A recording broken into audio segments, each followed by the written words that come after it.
आप घंटों पढ़ाई करते हैं, लेकिन अगले दिन उसका लगभग 70% आपके दिमाग से निकल जाता है। क्या यह निराशाजनक नहीं है? ये आपकी गलती नहीं है। आपका दिमाग अनावश्यक जानकारी को हटा देता है। लेकिन एक राज्य है, जापान में छात्र 2000 से ज्यादा कंजी कैरेक्टर याद करते हैं और उन्हें जीवन भर बनाए रखते हैं। तो उनका तरीका क्या है?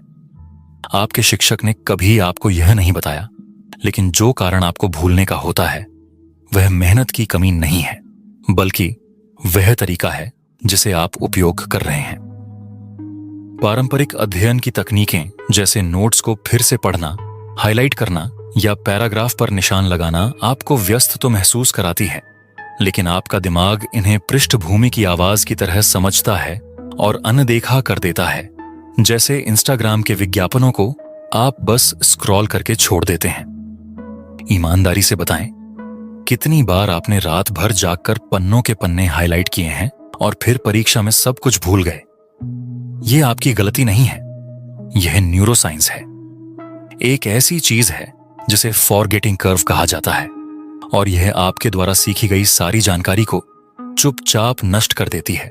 24 घंटे के भीतर आपका दिमाग लगभग सब कुछ हटा देता है और तीसरे दिन सिर्फ कुछ ट्रेस ही बचते हैं। लेकिन क्या होगा अगर आप अपने दिमाग को हैक कर सकें और इस चक्र को तोड़ सकें? जापानी छात्र सदियों से यह कर रहे हैं, न कि ज्यादा मेहनत से, बल्कि स्मार्ट तरीके से पढ़ाई करके। आपको 400 या 500 पन्नों के शोध पत्र नहीं पढ़ने होंगे। मैंने पहले ही यह काम आसान कर दिया है। यहां 5 साइंटिफिकली प्रमाणित तरीके हैं जिन्हें जापानी छात्र इस्तेमाल करते हैं ताकि वे बिना किताबों में खोए प्रभावी तरीके से सीख सकें।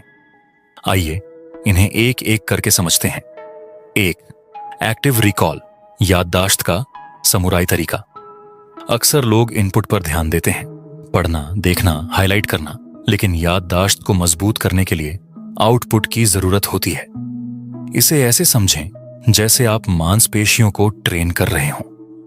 जब भी आप अपने दिमाग को जानकारी पुनः प्राप्त करने के लिए मजबूर करते हैं, तो आपके दिमाग के कनेक्शन मजबूत होते जाते हैं। इसका आसान तरीका है, अपनी किताब बंद करें, एक खाली कागज लें और जो कुछ भी उस विषय के बारे में याद करते हैं उसे लिख डालें।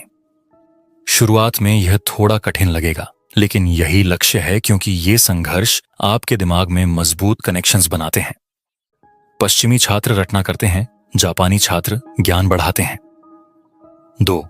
कुमान तरीका, छोटे शक्तिशाली कदमों में सीखना। कुमान तरीका एक साधारण लेकिन अत्यधिक प्रभावी जापानी तरीका है।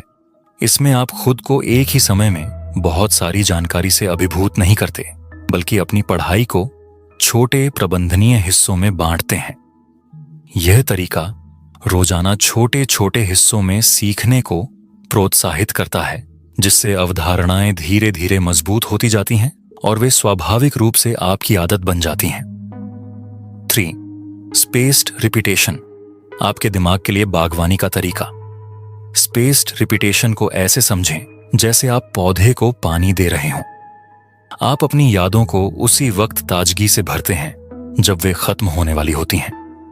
सब कुछ एक ही बार में फिर से पढ़ने के बजाय इसे समय समय पर दोहराएं। पहले 24 घंटे बाद, फिर 70 घंटे बाद, फिर 1 सप्ताह बाद, फिर 1 महीने बाद।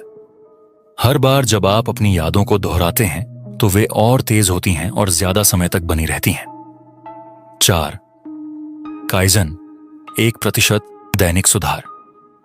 आखिरी वक्त तक रटने के बजाय जापानी छात्र काइजन सिद्धांत का पालन करते हैं, जो छोटे निरंतर कदमों से लगातार सुधार को बढ़ावा देता है।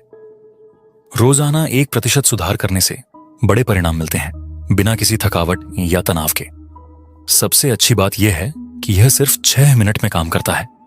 2 minute active recall, 2 minute spaced repetition और 2 मिनट फोकस्ड प्रैक्टिस। 5. सू, फोकस की कला। मास्टर बनने का मतलब केवल तकनीक नहीं है, बल्कि मानसिकता भी है। जापान में छात्र सू, गहरी एकाग्रता की अवस्था का अभ्यास करते हैं, जहां वे अपने कार्य से पूरी तरह से जुड़ जाते हैं। इस प्रकार की एकाग्रता हासिल करने के लिए वे कुछ रिवाजों का पालन करते हैं जो दिमाग को यह संकेत देते हैं कि अब सीखने का समय है। अपनी एकाग्रता बढ़ाने के लिए यह आजमाएं है रटना और भूलना जारी रखें या आज से इन जापानी तरीकों का उपयोग करना शुरू करें।